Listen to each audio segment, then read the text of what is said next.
Hi guys, मैं की कहानियों में आप सभी का फिर से वेलकम करती हूँ और उम्मीद करती हूँ आप सभी लोग खैरियत से होंगे। आज मैं फिर से अपनी नई कहानी बेटी है कोई बोझ नहीं लेकर आई हूँ और मुझे उम्मीद है कि आप मेरी कहानी को ज़रूर पसंद करेंगे। कहानी सुनने के बाद प्लीज़ मेरे चैनल को लाइक शेयर कर लें और अभी तक मेरे चैनल को सब्सक्राइब नहीं किया है तो प्लीज़ मेरा चैनल भी सब्सक्राइब कर ले। बेटियां घर की रहमत होती हैं, बेटियां बोझ नहीं होती। आज भी बहुत से घरानों में बेटियों को बेटों की तरह नहीं समझा जाता। बेटियां पैदा होने पर मातम किया जाता है, पर बेटियों को भी बेटों के बराबर ही हक मिलने चाहिए। बाप की जायदाद पर भी बेटों का ही कब्जा होता है। अगर बेटी चाहे कि शादी के बाद अगर उसे कोई परेशानी है और वो अपने घर में रह ले, पर वो ऐसा कर ही नहीं सकती। हमारी आज की कहानी भी एक ऐसी ही कहानी है। जब लड़की शादी के बाद परेशानी होने पर अपने मायके रहने आती है तो उसे घर पे कोई रहने नहीं रख देता और वो एक लावारिस सी जिंदगी गुजारती है। उफक ने बीए कर लिया था और उसके वालिद उसके रिश्ते की तलाश में थे। दो बड़े भाई उससे बड़े थे, उनकी शादियां हो चुकी थीं और उफक से एक भाई छोटा था। मुनासिब रिश्ता न मिलने की वजह से उफक की शादी में देर हो रही थी, इसीलिए उसके दोनों भाइयों की शादी कर दी गई। अचानक एक दिन वालिद साहब को हार्ट अटैक आया और वो इस दुनिया से चले गए थे। बाप के जाते ही सबकी नज़र बदल गई थी, क्योंकि बाप के सामने बेटियां शहजादियों की तरह रहती हैं।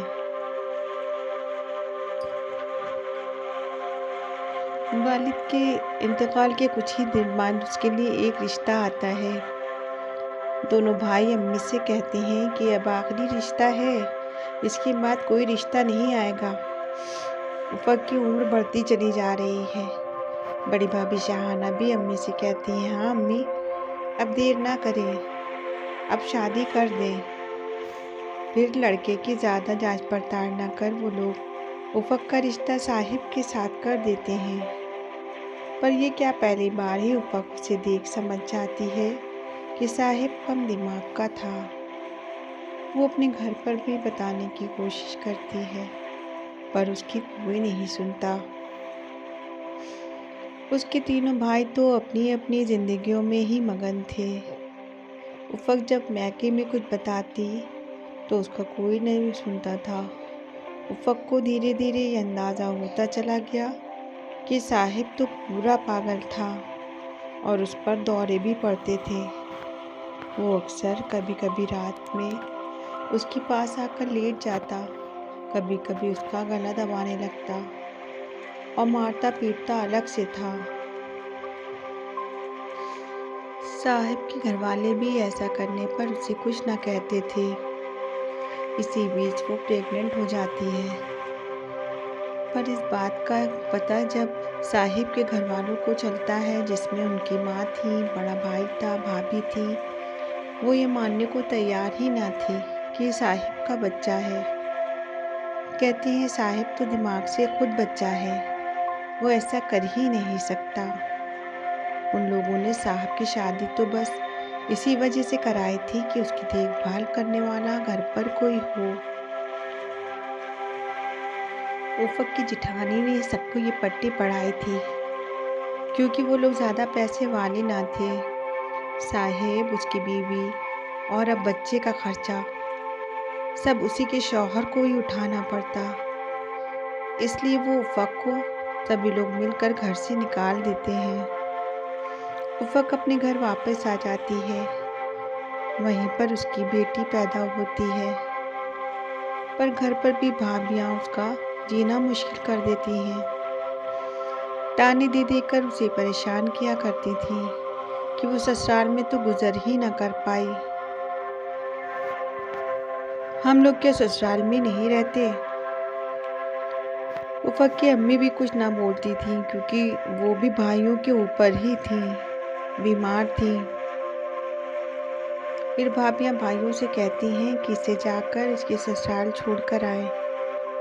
भाभियों के कहने पर भाई वहाँ जाते हैं, पर वहाँ पर उफ़क की जेठानी उसे रखने को तैयार ही ना थी।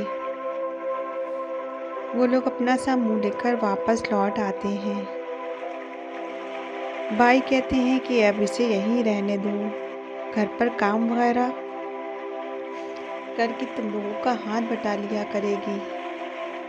पर बड़ी भाभी शहाना कहती हैं, आपको अपनी बहन को रखना है तो रखिए, पर मैं यहाँ ना रहूँगी, बच्चों को लेकर अपने मैके चली जाऊँगी। उफ़क सोचती है कि भाभी का अपने मैके पर यह दावा कि अपने मैके चली जाऊँगी, पर मैं भी तो अपने मैके में ही हूँ, पर मैं नहीं रह सकती। अम्मी भी उससे कुछ नहीं बोलती। वो अपनी माँ से पूछती है, अम्मी आप बताएं मैं कहाँ जाऊँ? पर वो सिर्फ रोती रहती हैं, कुछ बोलती नहीं। उफ़क को लेकर घर पर काफ़ी लड़ाइयाँ हो रही थीं। तीनों भाई, दोनों भाभियाँ को भी उसे घर पर रखने को तैयार ही ना था। फिर एक दिन वो सुबह जल्दी उठ जाती है और कुछ कपड़े अपने बैग में रखकर अपनी बेटी को लेकर एक महिला आश्रम चली जाती है। फिर वहीं रहकर अपनी बेटी की परवरिश करने लगती है और सिलाई वगैरह का काम भी सीखने लग जाती है। लेकिन उसकी फिक्र किसी ने ना ली और ना ही किसी ने उसे ढूंढने की कोशिश की। क्या बाप की जायदाद पर सिर्फ बेटों का ही हक होता है? क्या उफ़क अपनी बेटी के साथ अपने मैके में नहीं रह सकती थी और वहीं रहकर अपनी बेटी की परवरिश नहीं कर सकती थी? पर उसके भाइयों और भाभियों ने उसे वहाँ रहने ही ना दिया। माँ भी बेटों के रहमो करम पर थी, इसलिए कुछ न बोली और उफ़क अपना घर होते हुए भी एक लावारिस जैसी जिंदगी गुजार रही है। क्या उसके भाइयों, भाभियों और माँ ने उफ़क के साथ सही किया?